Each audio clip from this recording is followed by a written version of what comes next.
I'm Spencer. I'm the other half of One Up Loops. I guess Carson had a bunch of comments wanting to know how some of the drums were mixed on something he posted on Instagram.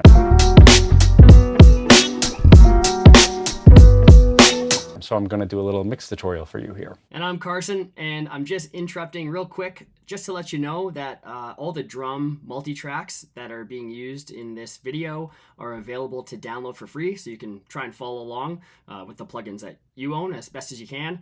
If you go to oneuploops.com, you can grab a free trial, and there's no credit card required. You can just log in just to grab these and never have to use it again. That's this is just where they're located.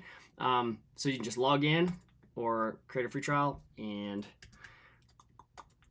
if you go to click on grooves, go down to groove 50 intergalactic slop, and then the OG mix stems package with the mix stems and the raw stems. Just download them there, and when you open the download, you'll see that there's mix stems and raw stems. So the mix stems are with all the plugins that we have on them in this video, so you kind of have a reference of what to go for with each mic. And the raw stems, so these are just the raw microphones with no plugins whatsoever, so you can kind of use what you have available to you to try and recreate what we're doing in this video. Hope that helps, and yeah, I'll let Spencer get back to it. See ya. The drums I got from Carson originally recorded, maybe we should play them as they were with no plugins, which I just did a quick print of that here.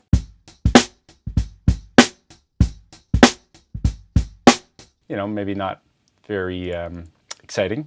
And now the mix is here.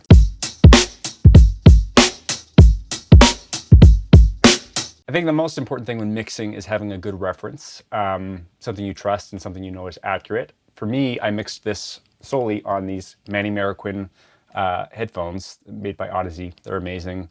Shout out to Manny, who's probably the greatest mixer of all time. Thank you for making these. They're great. Because with the multi-mic drum kit, the phase relationships between all the mics are going to be affected no matter what you do when you mix. So if you're affecting the kick mic, it's also going to affect how it interacts with the overheads or the room mics, etc. So it's really important when mixing drums to not get too caught up in soloing things. I mean, it's good to solo to check out what's going on, but usually when I'm manipulating stuff, I'm always listening in the context of the whole drum mix. For now, I'll solo things so you can hear kind of what the original mics were with and without plugins, but just know when I'm tweaking things, I'm usually doing it in the context of the whole drum kit. Here's the kick in mic. Here's what it sounded like raw.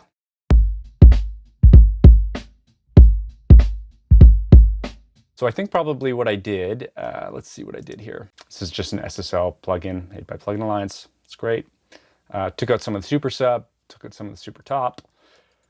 Next is taking out more of the super sub, which is kind of counterintuitive. You think like on the bass drum, you always want to crank up the low end, but a lot of that subsonic information just kind of eats up headroom. You can see I'm cutting here at 54, boosting a little bit of a shelf.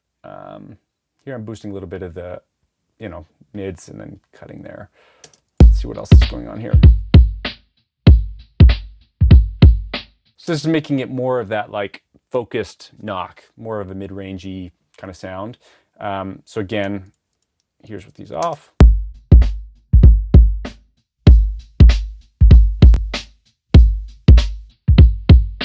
Changes the vibe of it quite a bit. And then here, this is my favorite drum gate made by Sonics. It's amazing. Just to tighten it up and make it shorter, I'm assuming.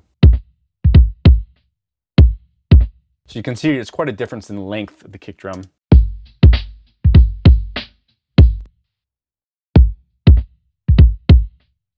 Makes it much more pointed and attacky. And then what am I doing here? Oh, it's just for some distortion. So all together, here's before.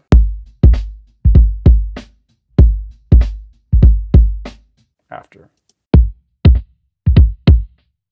Which on its own doesn't sound that great, but again, in the context of everything, hopefully it makes more sense. Okay, the next mic, which is another kick mic, I guess with the Slate ML2 mic. So using a mic emulation of what looks like a D12 here. Without it.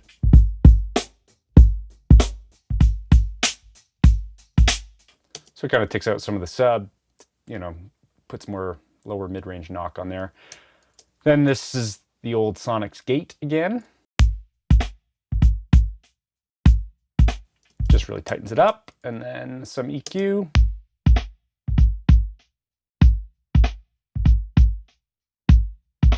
So again, with no plugins, with much punchier, tighter. Now again, there's not a lot of low end going on, which is kind of interesting, but let's see what the two sound like together. Yeah, so pretty punchy and quite a bit of knock on there. Let's see what the next kick mic. So this is on the beater side of the kick. Without. Again, just tightening it up with the gate. Without. So you see the gate really helps make it sound more like a sample, really punchy and forward. And some EQ. Without. And now, one of my favorite plugins of all time, the Crane Song Phoenix 2. Looks like it's from the 90s, but man, does it ever sound great. Designed by Dave Hill, who's a genius. All it is a tape emulation saturator. There's different styles. It kind of goes from more subtle to more extreme. And then this is dark, medium and bright settings. And then you just put in the amount of process you want. You can change the gain staging with the input and the output. So with that on, with it off, with it on. See how it kind of like bends the edges of the sound. It kind of like makes it rounder, more squishy, I guess. So let's see what that sounds like with the other two kick mics. Without this third one.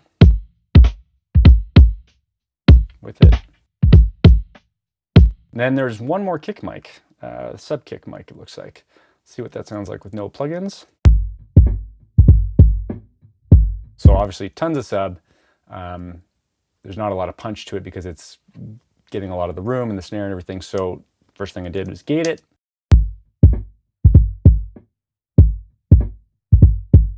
Just tightens it up, and then some EQ. Let's see what we did here. Without. Sometimes with kick mics, if you do a lot of filtering on the EQ, you really change the phase relationship between them, and then you can get some weirdness. So sometimes I have to put the same filter, like on these two kick mics, it's the same EQ settings, just so it keeps the phase relationship between those two kick mics the exact same. So let's listen to all the kick mics together.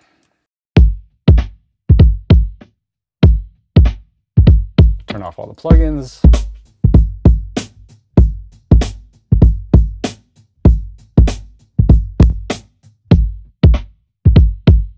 So it's just, quite a bit tighter, punchier, a lot more mid-range, upper mid-range knock. Just kind of almost like less low end to me, but I think that's what helps it punch in the main mix. Okay, snare. So there's with all the plugins on the bus gone. So obviously there's tons of bleed of everything else. So first thing I'm gonna do is turn the gate on.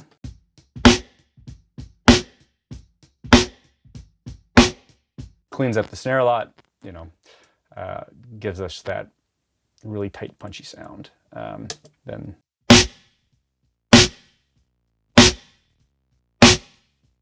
cranking up some of the top ends, some of the upper mids, taking out some of the lower mids, turning up to a low shelf, and then taking out some of the lower mids. So you kind of get that, I guess, Pultec-like shelf maybe. So again, without,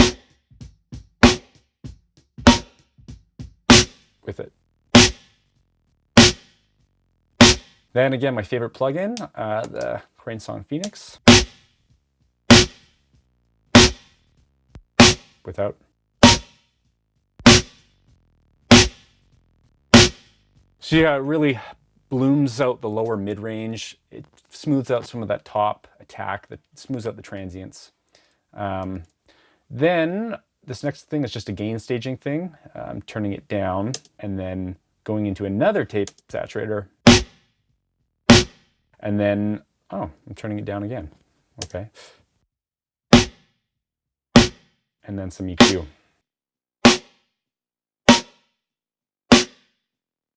taking out some of that, low end mud, taking out the super top, and then, a little boost kind of upper mid range to the lower top end. So here's what the snare sounds like with all the plugins. No plugins. Quite a bit different. Next is the snare bottom mic, so no plugins. I'm going to play it again with none of the bus plugins on. So again, boosting the top, upper mid-range, cutting to the lower mid-range. I think it's probably the same settings as the snare top with this off, on. Bit of a gate on there too. And then my Old Faithful tape saturation. Off. On. See the lower mids just get thicker and wider and bigger. Then the same old drum gate.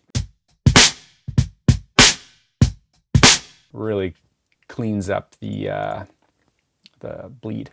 And then I've done the same thing, turning the gain staging down, going into another tape saturator. Without. So on its own, it's actually kind of sounding smaller and not as good, but this is why you want to mix in the context of everything. Turning it down again and then EQ. So again, just taking out the super sub, which you don't really need usually on a snare bottom mic with it. All that's doing is saving us headroom for later on. Two snares together. Alone. Together. Just the bottom. Thing with snare too, you really have to listen to it in the context of the overheads. There's going to be a lot of snare in the overheads, which we'll get to. Next, we have this bathtub mic, which is just a room mic, which actually sounds pretty great on its own. First EQ, filtering it. Without. So here's a good example of I think the room mic actually sounds much better without this EQ on it. But in the context of everything else, obviously it needed the EQ. So that's why you don't want to mix in solo, because if I was mixing in, with this solo, I probably wouldn't have put this EQ on. Next is the gate again. Just helps clean up in between the notes to, again, if you're wanting a really punchy sound, you want everything tight and in your face. So that helps with that. Then I put on a reverb.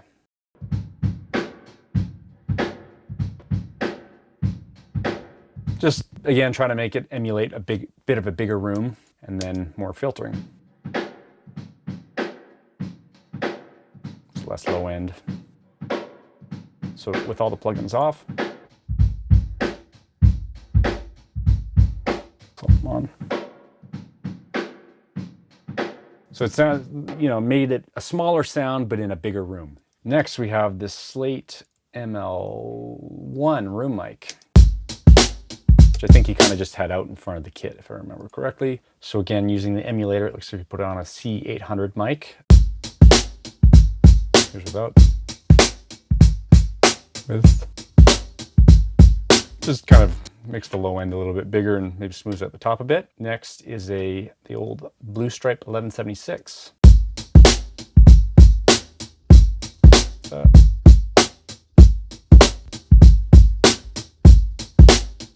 have it on the 21, super fast attack, super fast release. I think this is just kind of controlling some of those transients, smoothing it out because it's more or less a room mic. Next, EQ. Without. Pretty subtle, but just taking out some of that sub information. So that's no plugins.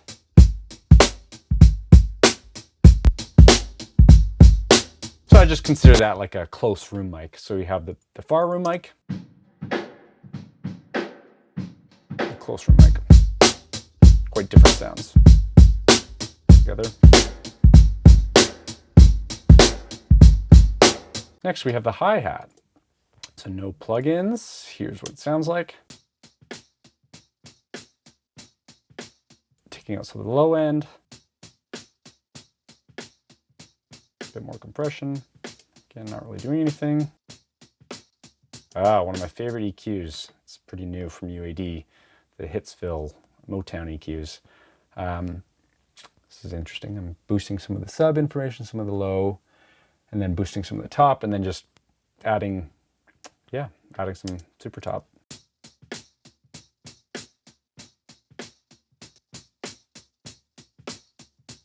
Next is this dirty filter, crunching it up a bit.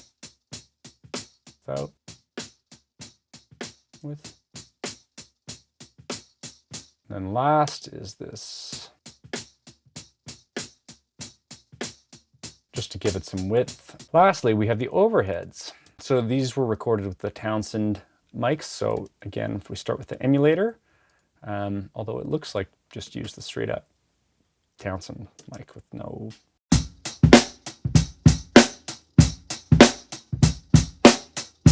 So those were the mics as they were recorded. First thing I did looks like, added a little bit of gain, okay. Then my old friendly tape saturator. Without. With. So yeah, it just bubbles the mid-range forward and smooths them out a bit. It looks like we have some compression.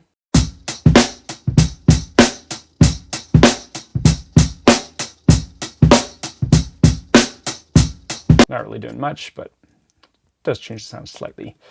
More tape saturation. Without. With. Obviously they're a bit louder, but just kind of getting more squeeze from that. And then those are going into a bus right here, which then we have some more plugins on. So that's this guy.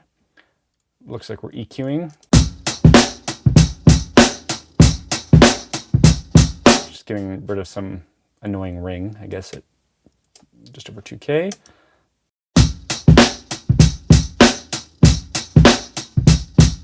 This is some dynamic EQ from Fab Filter, which is a pretty great plugin. So without.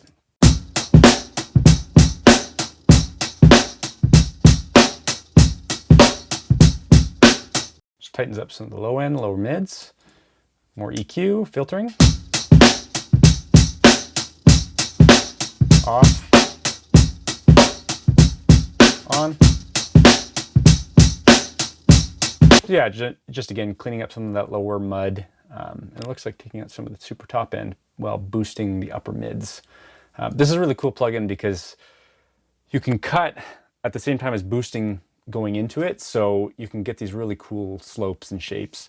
I really like it when you just want something to be, have a little less sub or a little less top, but then you want to boost into it. So yeah, check it out, the Dangerous Backs. Next we have some compression. So without.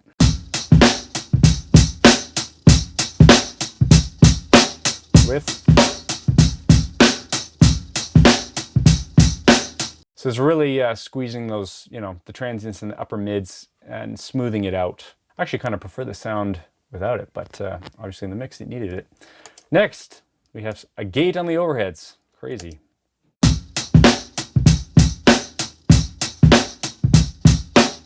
Without. With. So it looks like I'm only reducing it by 4.28 dB. So it's not really gating it fully. It's just kind of taking down some of the ambience in between the kick and snare hits. If we were to turn this all the way down, it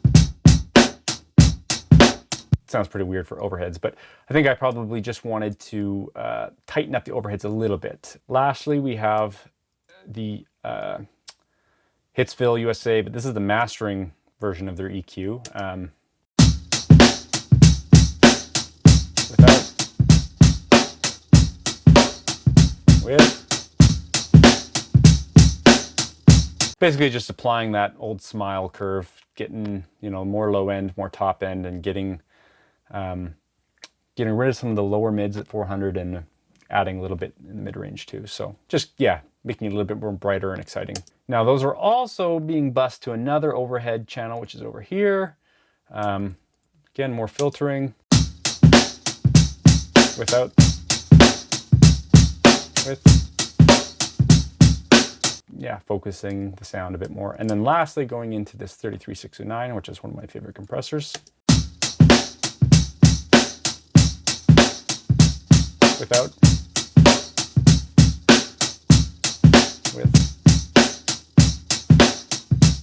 I love this compressor because it tends to make things sound gushy or squishy, kind of like bubbles them, and yeah, it just makes it sound more glued. It's not doing a ton, but it's definitely helping a lot. So overheads, again, we'll turn off all the overhead plugins. This is what it sounded like. So you can see there's quite a bit more low end. It's not as focused sounding. It kind of sounds a bit more distant. Turn them all on.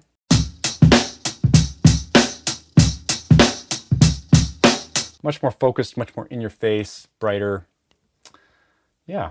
The other thing which we haven't talked about yet is all the stuff on the buses. So I have everything routed to 2 different drum buses. One has this Devil Lock Deluxe on it. Without. Just kind of like really clamps down, makes it a little crunchy. It's a really great plugin. But you'll notice the mix is only on 10%, so. And these settings are pretty low. Oh, those are actually off. So I guess all I'm doing is darkening it, using it kind of as a distortion and darkening it up a bit. Then there's a second parallel drum bus, so it's not going into this. These are 2 separate buses. So the drums are going into bus 1 and bus 2 at the same time. The second one has the old 33609 again. This is my favorite settings, where it's just at 1.5 to 1, 100 millisecond release, unlinked. A little bit of makeup gain, but yeah, without, with. Love how it just rounds it and makes it squishier without losing the punch. And then there, it looks like there's a bit of Ocean Way, again, maybe just for some natural room ambiance. Without, with. It just makes it sound more like it was recorded in a big room. Ocean Way Studios, great studio, great sounding room. So now both of those buses now go to a aux channel slash, think of it as another bus. So you can see there's actually quite a bit going on the bus. This is with all the plugins turned off. With them on, off. Typically when I'm mixing drums, I will do quite a bit to the bus to treat them as one instrument rather than applying, you know, all the effects to individual mics, because like I said before, you start affecting the phase relationship between the microphones. So if you're applying stuff to the overall bus, you're not going to affect the phase relationship between the mics. So typically I will do a lot to the bus. So yeah, we start out with some EQ, the same old dangerous backs. Just looks like I'm filtering out some of the super sub low end, but punching up 98, you know, kind of the punch the kick drum. 3 dB up at the 3.4 kilohertz, so kind of mid-range, upper mid-range, and then filtering out at the top, and then a little bit of gain. So without, with. Yeah, so it's just kind of brightening it up. Next is the DBX 160. Without, with. So you can hear it's just really smoothing and flattening the snare hits and just kind of making it a lot more consistent and taking out some of the sharp transients. Next we have the Kush Silica. Without,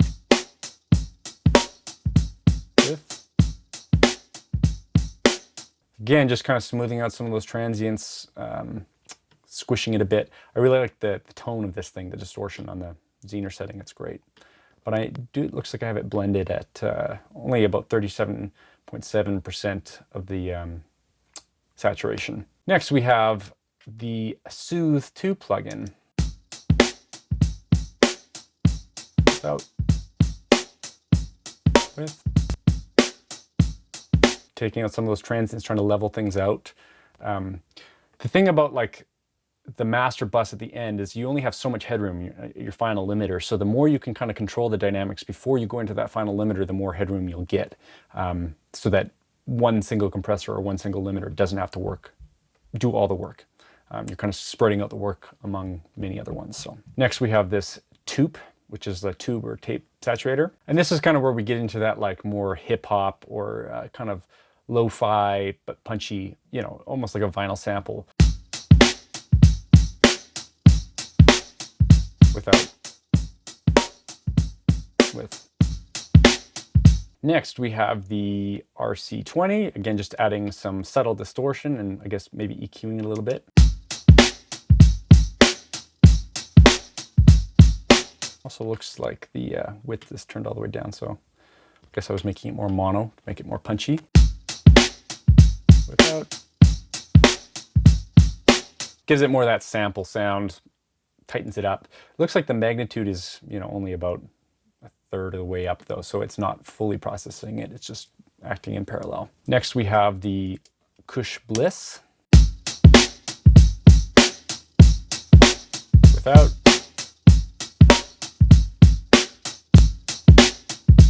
So that's doing again quite a bit, just saturating it, making it sound larger than life. Adding some at 120, so that's kind of the, again, the punchy range. Adding a bit at 800, which is, it'll feel like it's coming a little more forward. Taking some out at 1.5, which is, you know, maybe just smoothing it out, not so nasally. And then adding some at 8K, which is the brightness. Next we have the Abbey Road vinyl. Without it. With. Tightening up some of that super subsonic low end, pushing the harmonic information more into the lower mids, which will help it cut through on smaller speakers. And yeah, just giving it, again, more of that old school hip hop sound. Next, or last, we have this new plugin, The Oven by Plugin Alliance. It's a very cool plugin, so here's without it. With. Without.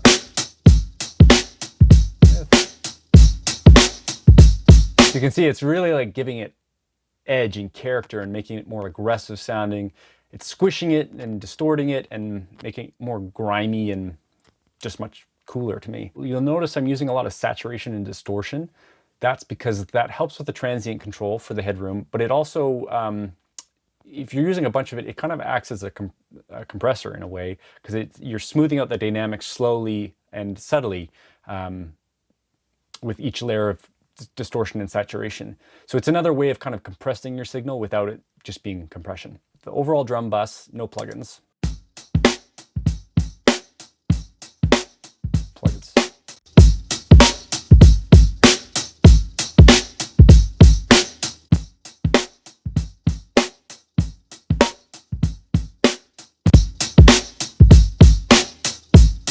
So you see there's quite a bit going on in that main drum bus. That's where most of the sound and the tone is all coming from. Then finally it goes to my main master bus, and the first thing I'm doing is turning it down by 11.9 dB, just a headroom thing. I'll turn off all the master stuff.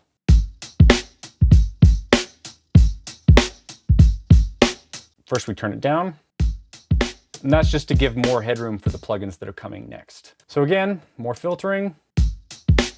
Without, with,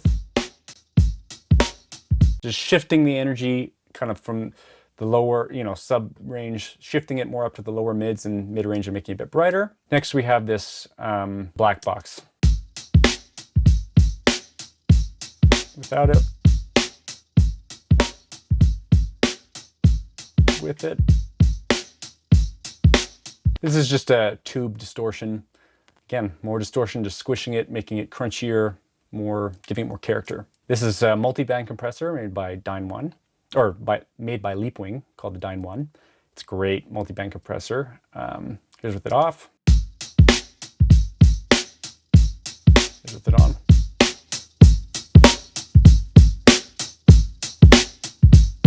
Then we have this a plugin called the God Particle, which is one of my new favorite plugins. It's amazing. Without it. With a lot of bang for your buck with that one. It's great. And then finally, the very last plugin in the chain is the Ozone 10 limiter. Off.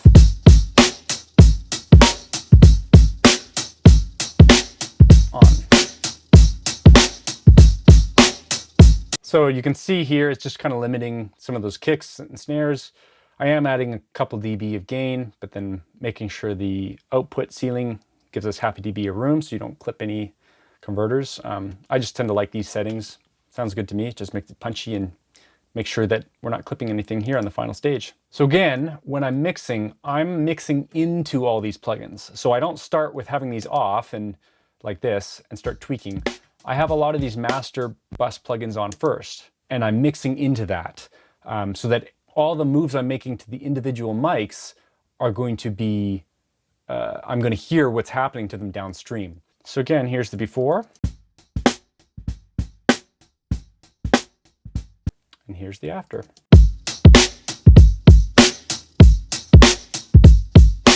Hope you enjoyed. Again, thanks to Manny Marroquin for these amazing headphones, helping me make great decisions. And yeah, hope you enjoyed, hope you learned something, and maybe we'll do some more of these in the future. Thanks, bye-bye.